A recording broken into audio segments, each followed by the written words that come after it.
It's summer, it's hot, and sometimes it's too hot to cook. So what do you do if you still want to bake the bread, serve healthy and tasty meals, and not have to fall back on convenience foods? In this video, I'll take you through some tricks I learned that help me keep my cooking and baking routine going without needing to burn up the house or myself with a hot kitchen. All you need is to think outside the box and remember that you already have everything you need. So let's put on our apron and head into the kitchen. I'm SB, and this is SB Living. My first tip is to change up the time that you do your baking. And in the summer, the best time is the early morning before the heat peaks during the day. Now, if you are a morning person like me, or have kids that wake up early for no reason, also like me, this isn't too much of a change. In most cases, we want to enjoy things like bread or cake when it just comes out of the oven. Nothing is better than a toasty and warm slice of bread that you can slather butter on top of, right? You can still enjoy it, even if it means later in the day you need to toast it up a bit to warm it up. I mainly bake sourdough bread in the oven, which requires really high heat. But I also have a bread machine, which I don't use as much, but now I'm thinking I should start using with these really hot days. Let me know in the comments if you have any bread machine tips or really good recipes. I'd love your recommendations. For this sourdough, I've experimented a lot with different methods, but I find that the overnight bulk fermentation method works the best for me, and it allows for flexibility. Rather than scheduling the rise during the day so I could bake the bread in the afternoon or evening, I mix the starter with the flour, water, and salt, however it needs to be measured out, the night before. I do a few stretch and folds and then cover it with plastic wrap and a kitchen towel for it to rise overnight. Early the next morning, like you saw here, the first thing I do is transfer the dough to a flat surface, do some more folding and shaping, and then let it bench rest for about half an hour. Then I transfer each dough to its proofing basket. After around 1 to 3 hours, you simply bake it off. If you get all this going as soon as you wake up, you can have fresh bread before the height of the midday heat even breaks.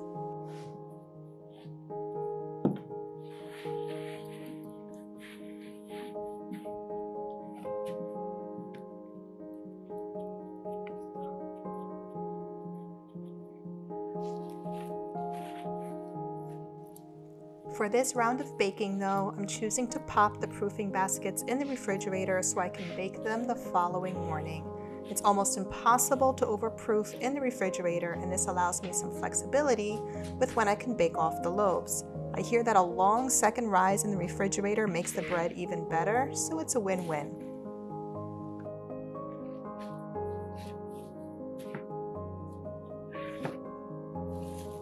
So you see that I have the Dutch ovens heating up, and I'm taking the proofing baskets out of the fridge to get them ready. My proofing baskets are one round and one oval shape. My scoring game is pretty simple. It's just a few diagonal lines across the top for the oval dough and a cross shape for the round one. This is the longest I've ever kept dough proofing, so who knows how this will turn out. It may not be the best crumb, but my family never notices as long as it tastes good.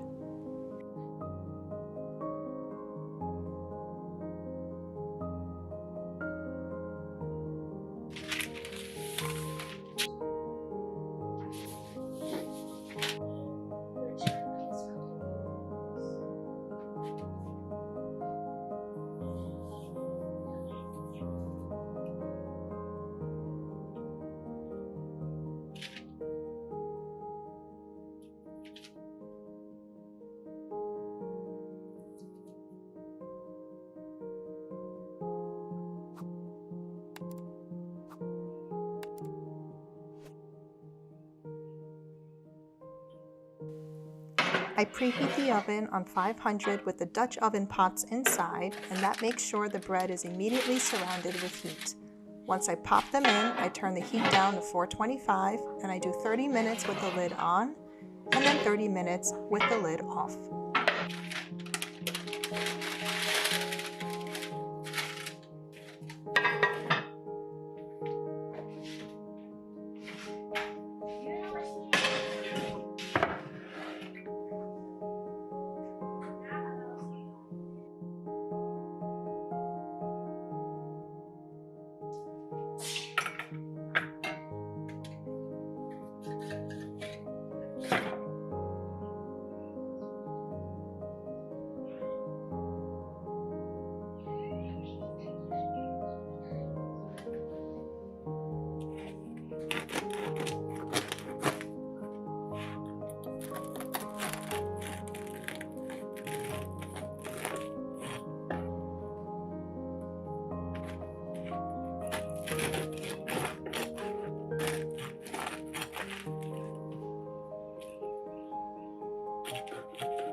A second strategy is to not turn on any heat at all.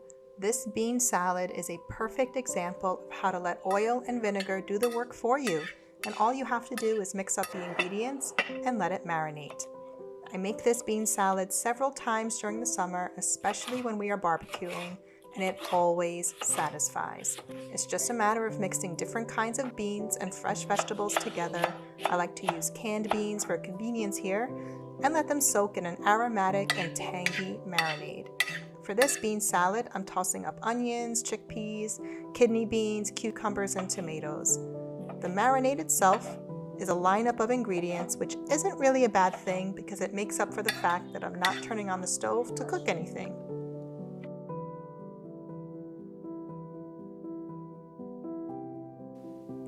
The marinade itself is a half cup of olive oil and a half cup of red wine vinegar. I'm adding lemon, sugar, a few cloves of garlic just chopped up roughly, salt, pepper, cumin, and chili powder.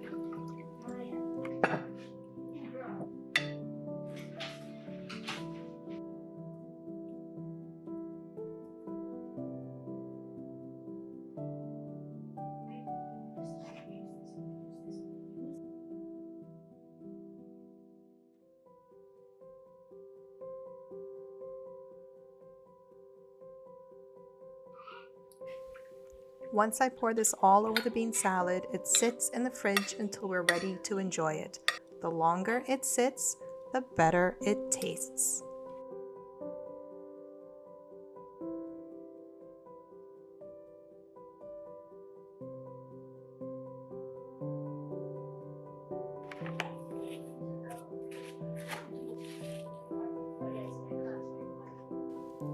We decided to barbecue a few steaks outside for dinner on this night, and between the tenderness of the steaks and the tanginess of the bean salad, it was a perfect meal.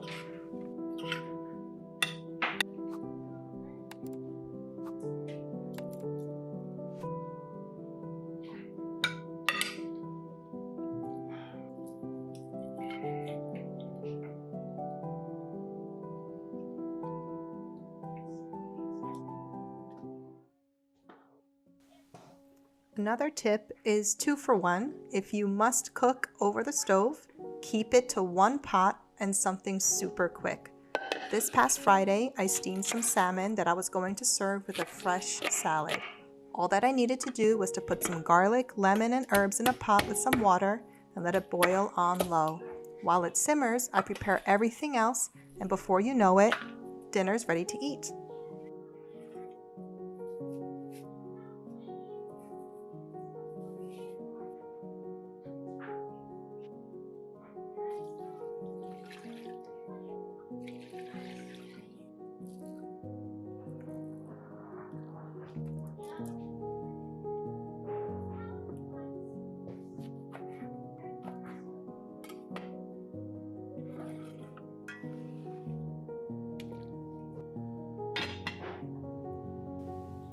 I have fennel growing in abundance outside, and it's been time to start pruning them down. The delicate fennel fronds are wonderful with fish, and the little bulbs give a crunch when they are slightly steamed. I grew up eating this raw, don't judge me, so I'm a big fan of using it in my cooking.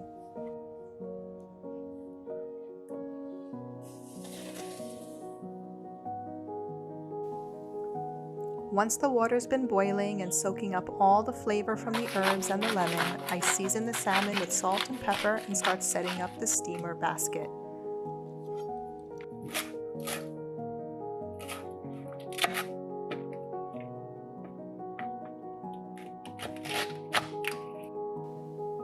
I use this bamboo steam basket specifically for steaming fish and vegetables together since it comes in 2 layers. I like to add a bed of greens or herbs under the fish so it doesn't fall through the basket. I layer the fennel on top of each basket and then place the salmon on top of that. Once the basket is set up, I lower the heat to medium-low and let the steam cook the salmon and infuse it with all the flavors from the herbs and the lemon. After about 10 minutes, everything is done. I turn off the heat and dinner is ready.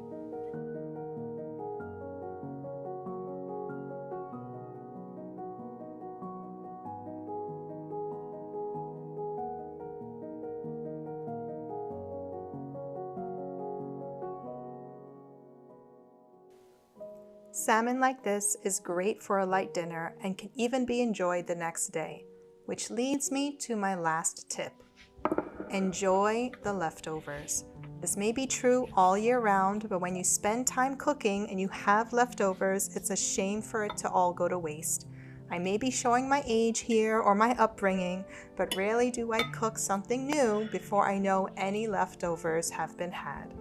The thing about leftovers is that you don't have to simply reheat them. It may work well for some kinds of foods, but it doesn't always have to be the case. Let me show you what I mean. That salmon I made last night, it's breakfast for this morning, along with that basil I just picked. A few slices of toasted bread, some fresh tomatoes, the basil, and a spread of the salmon with some fresh olive oil, salt, and pepper. It's a great way to start the day and make use of what is already cooked. It's a gourmet breakfast without the stress.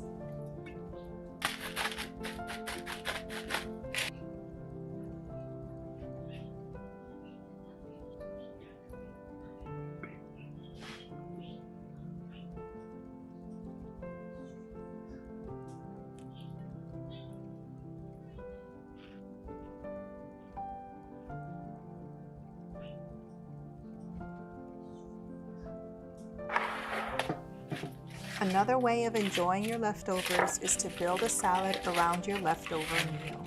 Not any salad, a nice salad.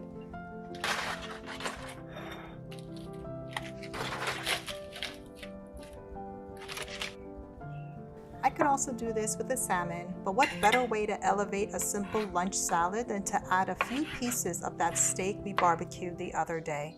Just warming up the steak in the microwave or in a pan for a few minutes, and now you can have a delicious and nutritious salad without having to lift a finger. I'm even cutting off the corn we barbecued as well. I'll add some crunchy cucumbers, sweet pepper, fresh spinach, a few tomatoes, and already it'll be looking better than anything you can get from the restaurant.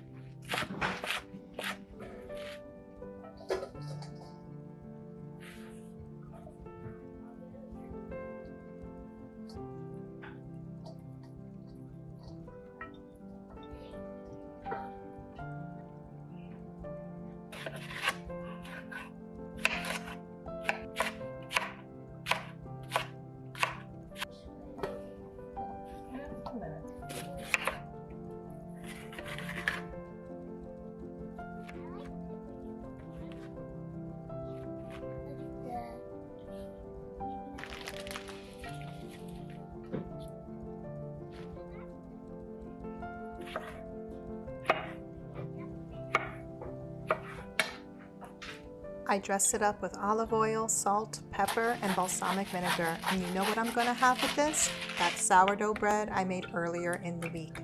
Summer cooking is all about making use of what you have, especially when it's too hot to cook. A few changes in how you prepare your food, and you can have beautiful meals ready to serve yourself and your family. Cooking and serving good food, that's my love language. And I get asked a lot about how I learned to cook and why I cook so much. The short answer is that I love it, and when you love to do something, you keep doing it, and with practice, you get better at it, and it's only as complicated as you make it. In this video, I'll fill you in on a few tips that'll help you on your cooking journey, whether you're just beginning, don't know how to start, or you just have a ton of experience and want to see how I get it all done. So let's put on our aprons and head into the kitchen. I'm SB, and this is SB Living. First and foremost, make it a priority. When something's a priority, you naturally make time for it. And when you make time for it, there's a higher chance that you'll get a positive outcome. So if you really want to start cooking at home, set aside some time. Block it out in your calendar. Label it, cook dinner. There are so many things that happen in life and so many interruptions. It's easy to get distracted, and before you know it, you're too tired or it's too late, and boom, there goes dinner out the window. So if cooking and serving regular meals is not already a part of your current routine, don't worry.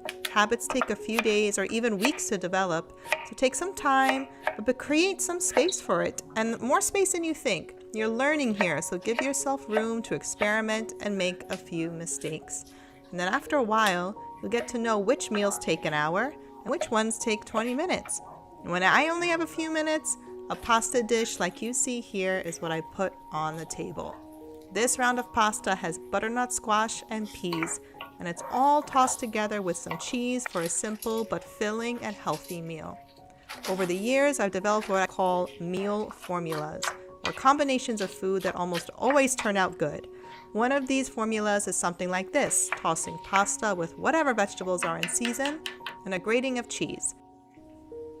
It's the same process no matter what vegetables or pasta shape I use, and I find that the little shells are great with peas because they get stuck in the curves of the pasta. It's easy, everybody likes it, I don't break a sweat making it, and I feel good about putting another meal on the table.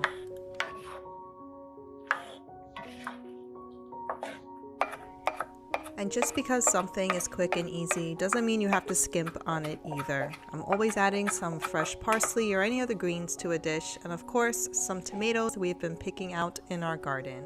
There's no reason not to bring some freshness if you're able, and at the very least, that helps you feel like you made something special.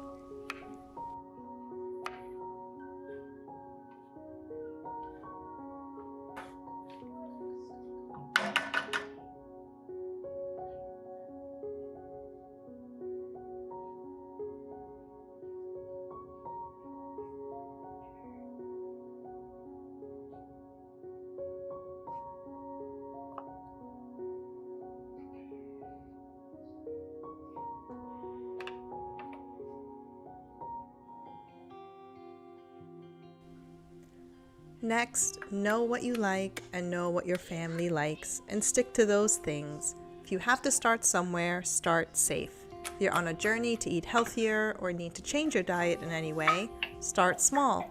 Cooking isn't a chore, it's an experience that you get to enjoy every day. The less you see it as a chore and the more you get to enjoy the food you love, the better you will feel about cooking in the first place. For example, this chicken parmigiana I'm making. My husband loves Italian-American food. And when he married me, someone who loves to cook, he thought Italian-American food was what he was going to get every night. And little did he know I didn't grow up eating anything remotely related to what you would find in an Italian-American restaurant. But I love my husband and I want to make him happy, so I learned how to make all the things. My only requirement was that it had to be a healthy version. So there you go. Practice makes perfect. And now every so often, we have a chicken parmigiana.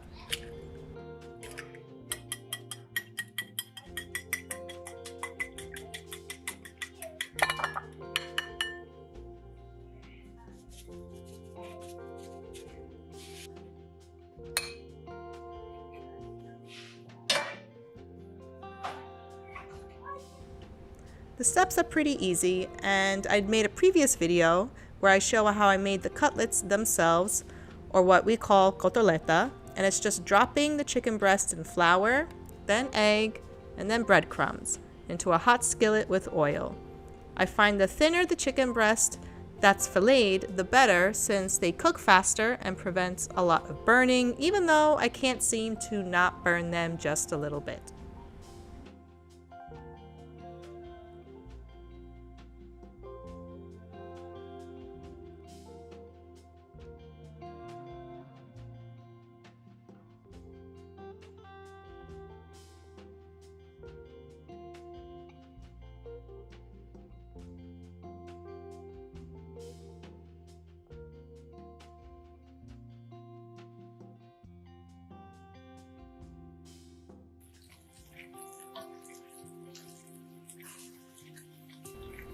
The changes I made to the standard version of any parmigiana is that I made a light marinara sauce where I just cooked down some tomatoes with garlic and oil and then spooned it over the individual cutlets. I then layered a few slices of mozzarella on top, topping it all off with the rest of the marinara and then popping it in the oven for the cheese to melt. Once that's done, it's time to eat. My family also loves a fresh, crunchy salad, and so whenever there's something heavy being made, I'm always chopping up some crunchy veg to serve on the side. They also love eating fennel, or what we call finocchio, which I started growing this year on my own. It's a pretty standard vegetable in Italian cooking. It's also called anise, and it's where the licorice flavor and anise seeds come from. But it doesn't taste like licorice when it's raw. It's like a cross between celery and a cucumber. It's fresh, it's super crunchy, and it also does a pretty good job settling your stomach. So whenever we're able to get it, it goes in the salad. And so that's just another example of knowing what you like, knowing what your family likes, and sticking to what makes everybody happy.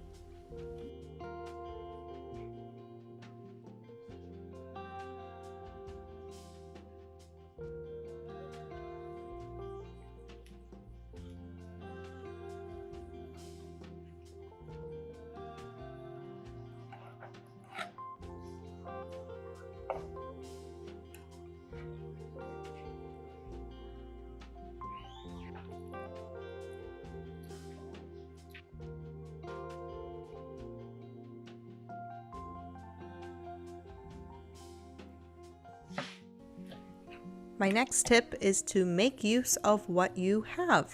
How many times have any of us complained that we don't have anything to eat in the house? Meanwhile, the whole fridge and cabinets are full of food. I know sometimes you just need a change in routine. I get it. Same for me. But in the end, if you have a couple of ingredients, you can always put something together. In this case, I'm making turkey meatballs and roast potatoes, both in the air fryer. Simple, quick, and minimal. I always have a few pounds of ground meat in the freezer, and I like to switch it up between ground turkey, ground beef, and a meatball mix I like to get from the butcher, which is a mix of beef, pork, and veal. As long as you have ground meat, you can make dinner. Meatballs are one of my girls' favorites, and when they find out there's meatballs for dinner, everybody's happy.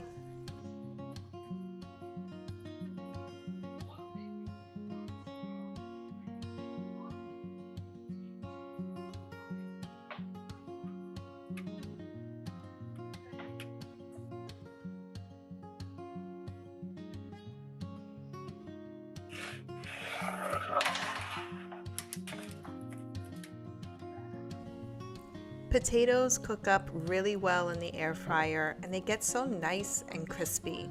These purple potatoes came from a batch that I grew this year on our patio. We had some grow bags, and what's so cool about having unique ingredients is that you don't have to do too much to them to make them feel special. I mean, it's a purple potato. How cool is that? Olive oil, salt, pepper, and fry them up in the air fryer. They are so cool on their own, and the girls think they are magical.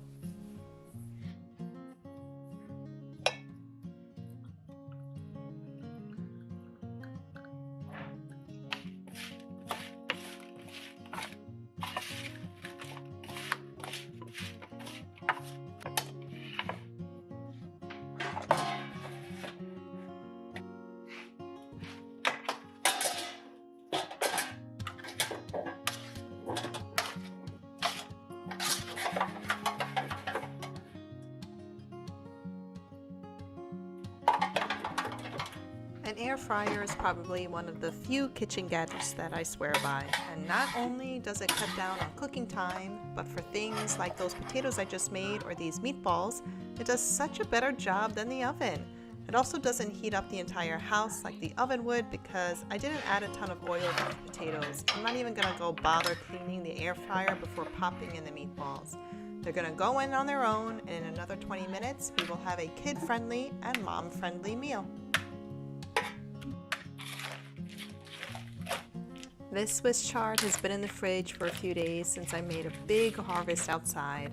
And again, what does my family like? They like their greens. So instead of spinach, which we have all the time, this Swiss chard makes for something different, but it's cooked just the same way. I'm going to be cutting through a mountain of Swiss chard, which you will see soon will amount to about a quarter of its size in the pan. A garlicky pan of greens like this is really nice next to crispy potatoes and crunchy meatballs.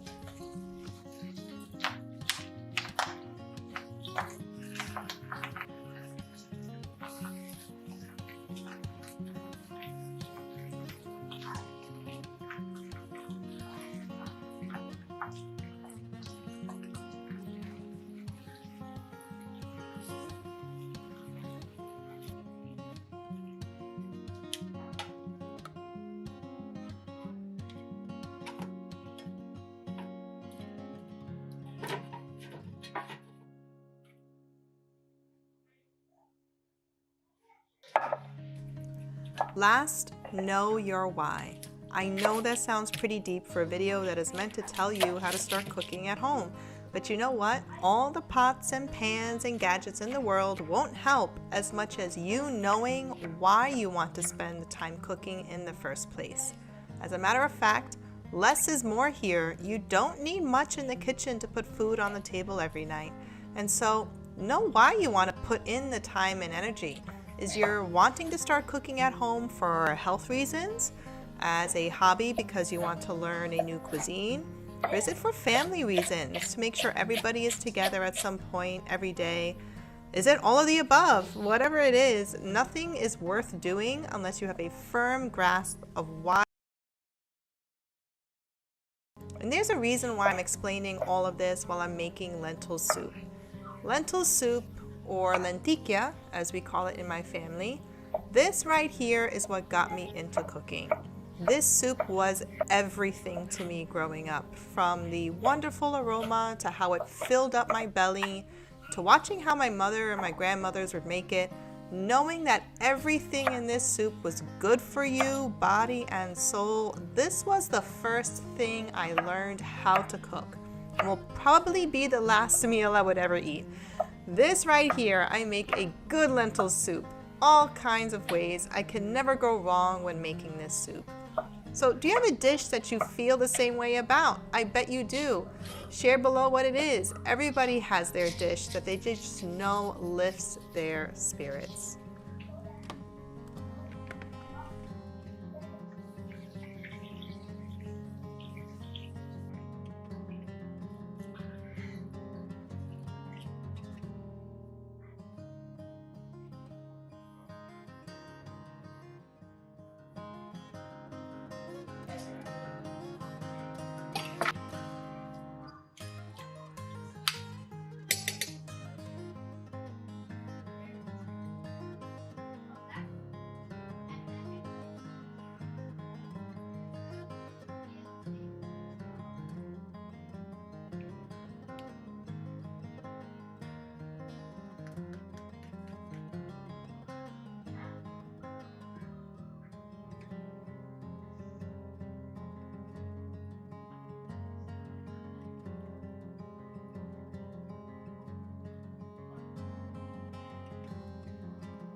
And so when you know why you want to spend the time cooking, and you know what you like, and you make time for it, you are well on your way to becoming the home cook you always wanted to be.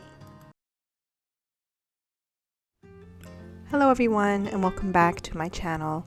As the weeks get busier, the time gets shorter, but that doesn't mean we put everything to the side. It just means we have to prioritize what needs doing, and for me, I'm not sure about most people, that means putting good food on the table and keeping the house relatively clean and organized.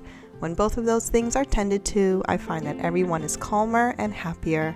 So come along with me on a busy week. Let's put on our aprons and get into the kitchen. I'm SB, and this is SB Living. A big part of getting food on the table during a busy week is to figure out what absolutely needs to be prepared while using what you have. My husband wanted to grill some steaks, so while he was doing that, all I needed to do was put together a vegetable, since veggies are an important part of every meal. I had these smaller butternut squash hanging out on the counter, so I put them to good use. I'll be slicing them up, coating them in some cheese and breadcrumbs, and baking them in the oven. I'm not even going to peel them because the skin will just become soft anyway.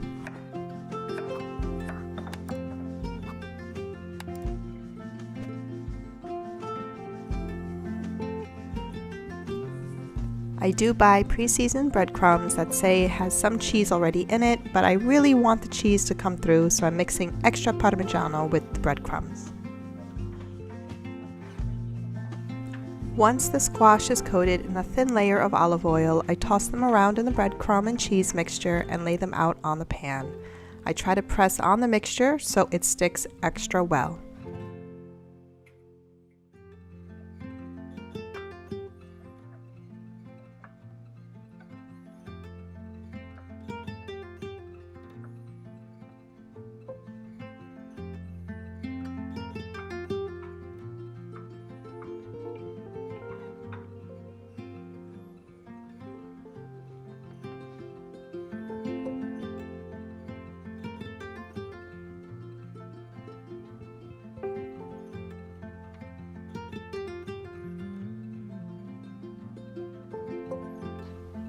While the squash is in the oven, I couldn't help but make something else. One vegetable just doesn't seem to cut it for the dinner table, so I took the remaining purple potatoes and tossed them in olive oil to be put in the air fryer.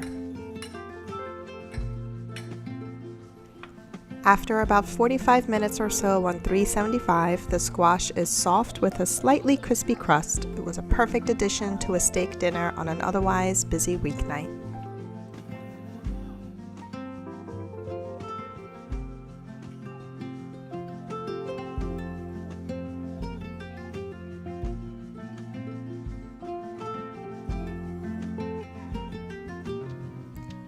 Over the weekend, we had made a big rotisserie chicken. There's always leftovers when we make a whole chicken, and though we could simply warm it up, I decided to add it to some pasta. For this night, I decided to make a creamy sauce I can toss the chicken in and pair it with some spinach and cheese raviolis I always have on hand. I made the raviolis with a pumpkin alfredo sauce in a previous video, so be sure to check it out.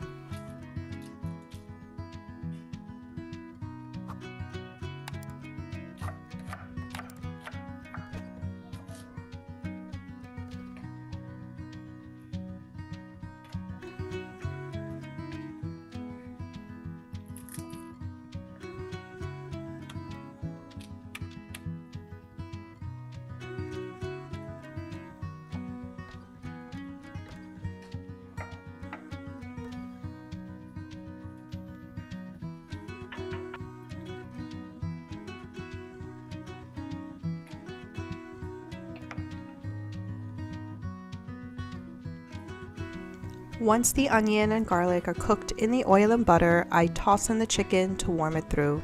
I then add a spoonful of flour to the chicken to help the sauce thicken up in the next stage. Once the flour has coated the chicken, I add some water to start the sauce and then layer heavy cream on top and stir until the sauce comes to my liking.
peppers.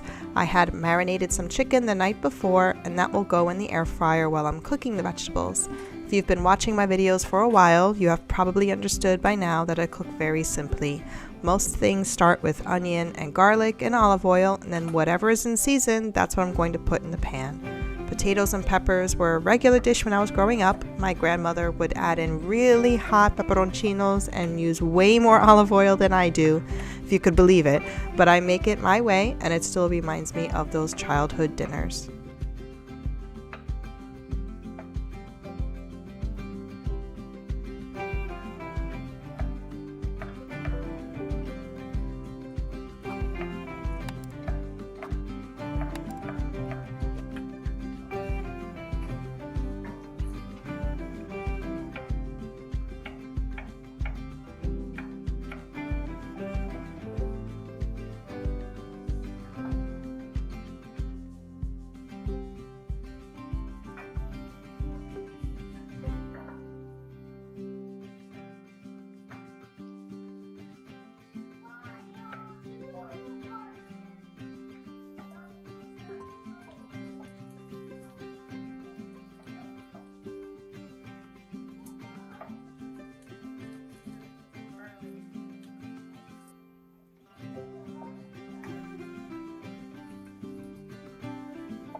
I like to cook the potatoes until they're crispy on the bottom, just for some extra flavor, and by the time they're done, the chicken is too.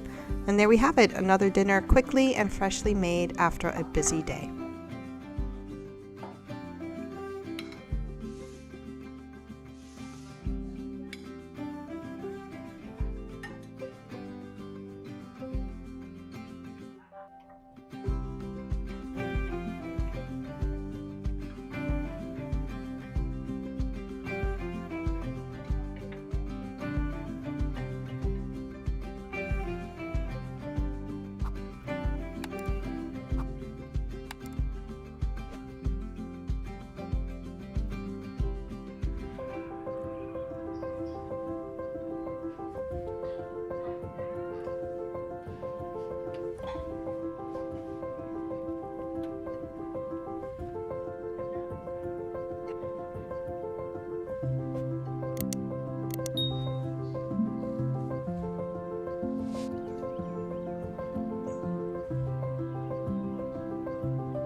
Hello everyone and welcome back to my channel. There were some requests about my cooking and homemaking routines as a working mom, and to be honest, it's not much different than what most people do. I make sure there's always food on the table and a comfortable home to live in. I'll take you through some of the meals I made this week and how I managed to get it all done. So let's put on our apron and get into the kitchen. I'm SB and this is SB Living. A soup is something I make most weeks, and for many reasons. You may have heard me say this before, but I take great pains to make sure I use up the food I have first before restocking, and a soup makes good use of any vegetables I have in the fridge. I also know that most soups are cooked in under an hour, which means I can make it anytime during the week. The soups I make are usually a mix of vegetables and beans, what my family calls minestra, similar to a general minestrone, which in that case just means a big minestra or a big soup. It has a base of garlic, onion, carrot, and celery. Then you just add in your beans, which I make sure I soaked the night before. I won't lie, I often forget to do this, which is why I always make sure I have a few cans of cannellini beans in the pantry. And then the pot is filled with water, a little seasoning, and cooked until everything is soft and flavorful.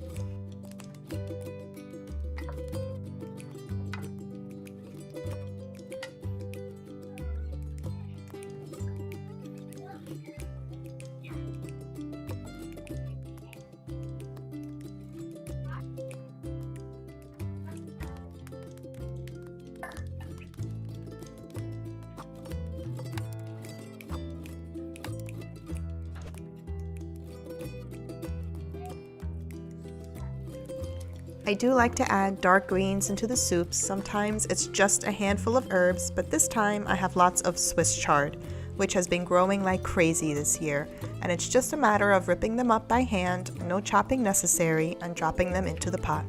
Once it's wilted, it's done and ready to be served for dinner.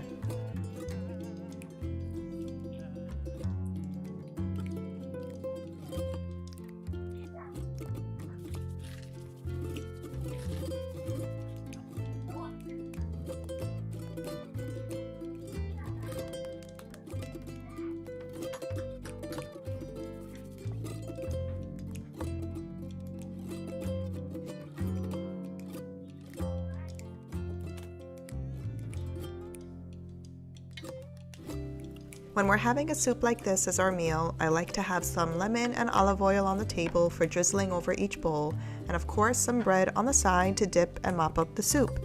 Are you a bread mopper? If you know what I mean, I bet you are. Let me know in the comments if you also enjoy your soup like we do.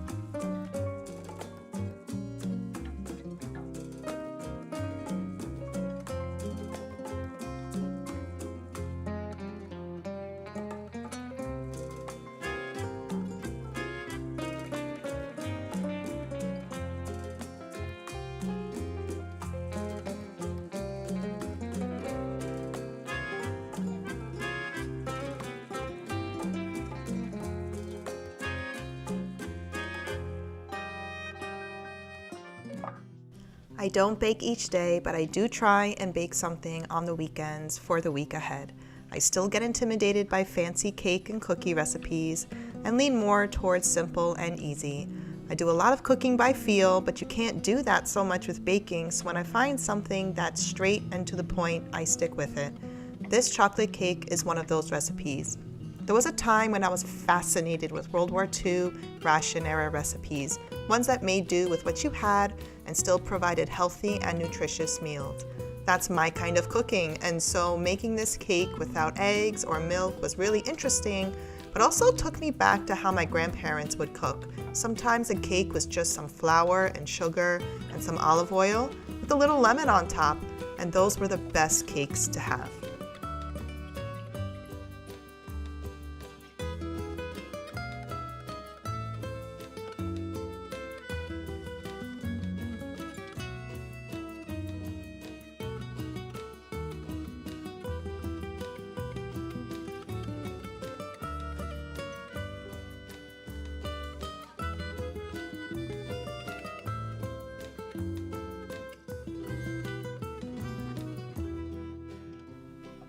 As you saw, this cake is mostly flour, sugar, salt, baking soda, cocoa powder, and some vinegar. It tastes pretty good, and with a dusting of confectioner's sugar, it goes down well with a cup of tea or milk. So when the kids and I come home after a day of work and school, this cake will be waiting for us.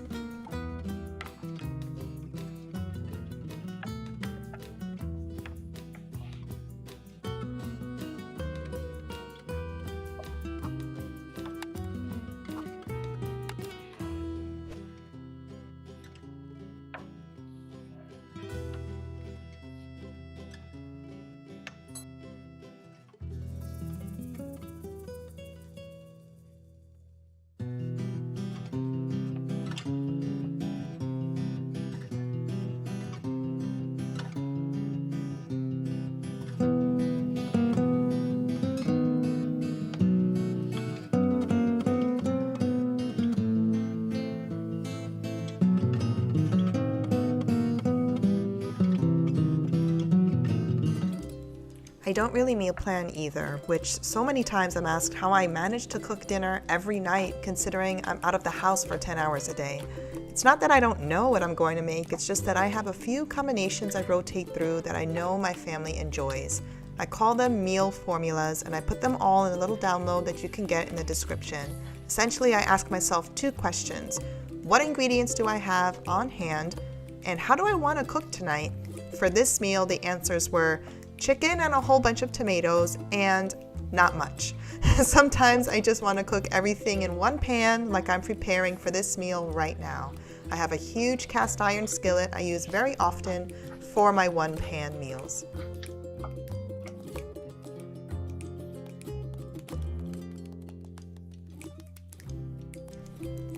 I browned up some chicken drumsticks after seasoning them with some olive oil, salt, pepper, and oregano, and then arranging tomatoes that I've cut in half all around and underneath the chicken. I add a few cloves of garlic and some chunks of onion, and then put it all in the oven for 45 minutes or so.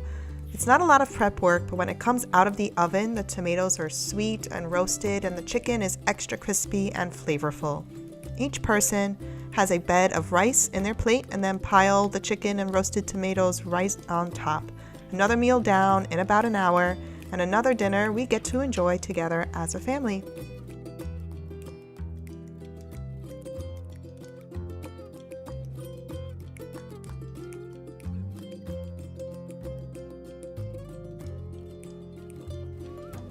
When there's a real time crunch, I don't mind going for shortcuts.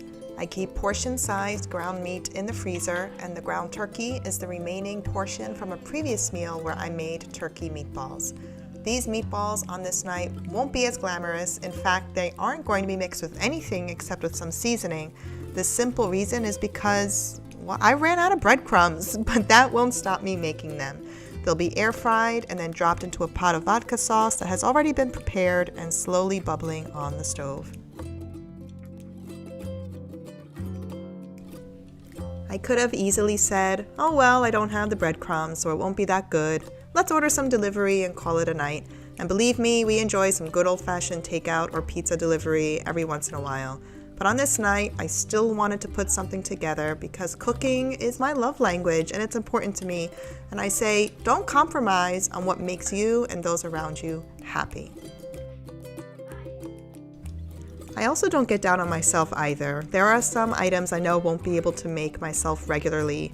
Ravioli is one of them. Since my time is limited during the week and I don't get to do everything on my to-do list on the weekends, making homemade ravioli just doesn't happen often. And that's okay. I'm very grateful for having a stash of spinach raviolis in the freezer to pull out for emergency meals like this one. You may even have the same stash at home. Let me know if you do. This whole meal was done in about 20 minutes and everyone finished their plate. So you know what? It's a win.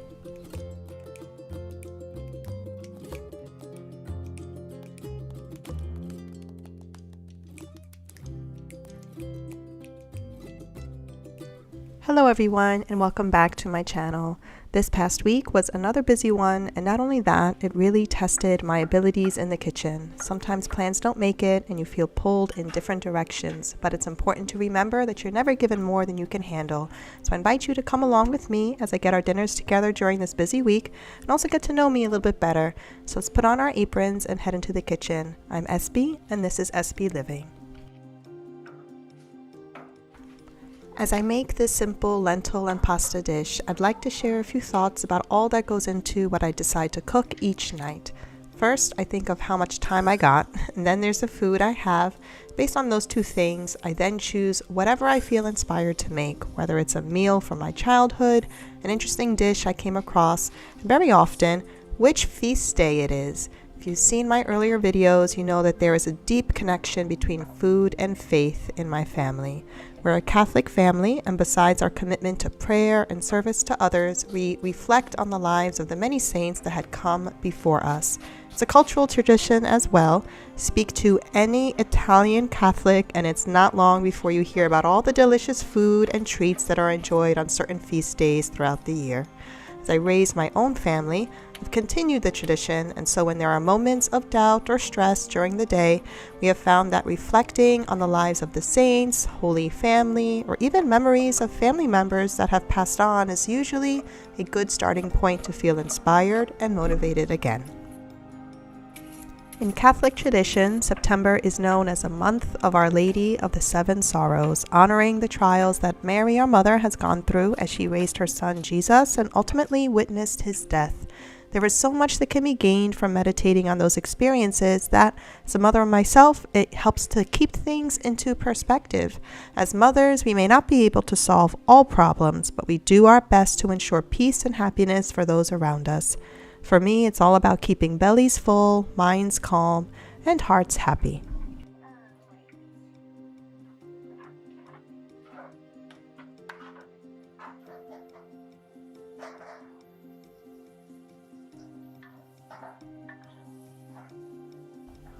This lentil pasta dish is so simple and reminds me that even in times when we don't have much, you can still be content.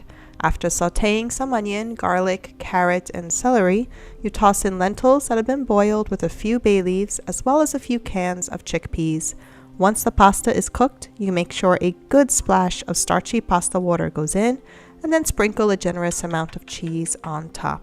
It's not the most glamorous dinner, but one that is put together with a lot of love and inspiration.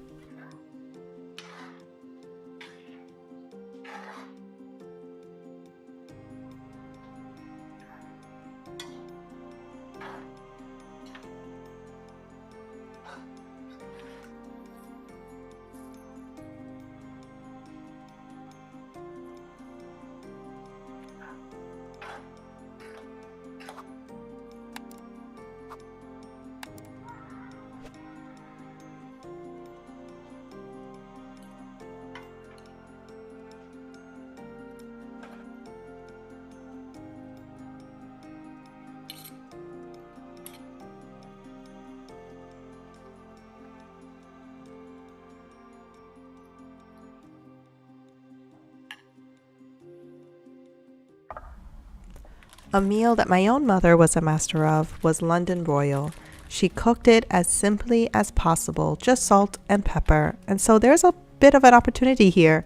Let's get some inspiration. During this week, we celebrated the feast of St. John Chrysostom, and the story goes that he was so skilled at speaking that he was known to have a honeyed mouth.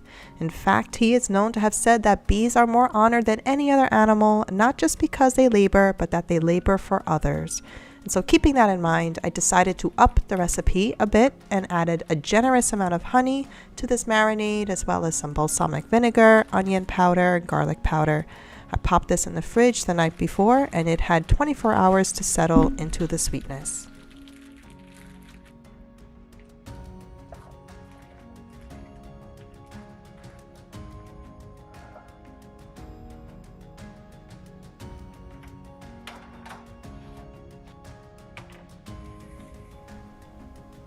To go along with the London broil, I'm putting together a simple sheet pan of potatoes, onions, and carrots. I'm using my children's school snack baby carrots here, and there's so many of them they won't miss the few I'm stealing. This pan will cook on one rack while the London broil cooks on another. Drizzling some honey on top with the olive oil just adds to the honey sweet theme for this meal.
The trick to a good London broil is to take it out when it's slightly undercooked, just when it comes to medium, and then tent it afterwards with some foil.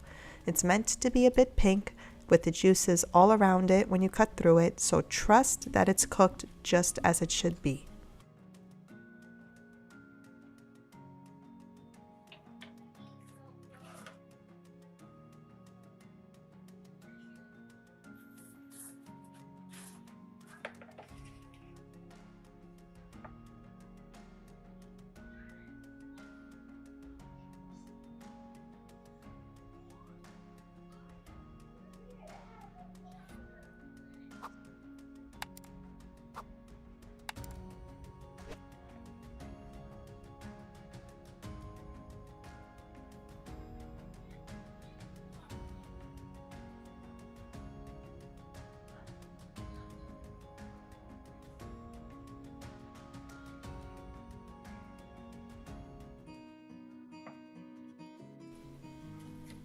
In the late summer or early fall, the cucuzza vines start to drop and it's time to pick the squash.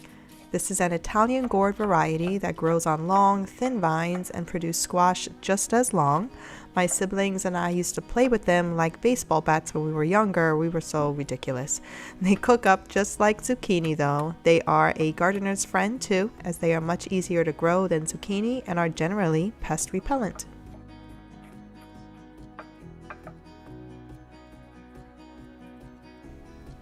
Cucuzza are also the epitome of humble cooking. It's a practice in simplicity and humbleness, both values which fall in line with another feast day, the Feast of the Holy Cross. You would typically see end of summer harvest style dishes to celebrate this feast day because it comes right at the cusp of summer and autumn. This squash is a perfect representation of that special time, and in typical Italian fashion, I'm dousing it with garlic and olive oil and tossing it with pasta. This is the most popular way of eating cucuzza and the only way I prefer to have it, and so enjoying this meal was as natural as it was filling.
Sometimes dinner is a matter of putting a few items on a plate and calling it a day. This loaf of bread was baked the week before and waiting in the fridge, so it was an easy choice to just whip it out, toast it up, pair it with some leftover lentils, grapes, tomatoes, and cheese. We lean towards this easy style of eating, especially on Ember days or Fridays, or just when we want something light. Preparing this kind of meal is also a reminder that sometimes life is best enjoyed in its small moments, in small amounts without anything grand. We think about all the things that take up our attention every day, and all the media showing us what it is to cook the best kind of meal or have a perfect kind of life. Then it's easy to get caught up in all of that and start to feel bad about what you have. Well, I'm here to tell you, don't. Please don't. My hope is that after watching these videos, you feel encouraged and content in all that you are, all that you have, and yeah, maybe a little hungry. So take joy in the slow moments in your life, even if it's found in a little plate of food.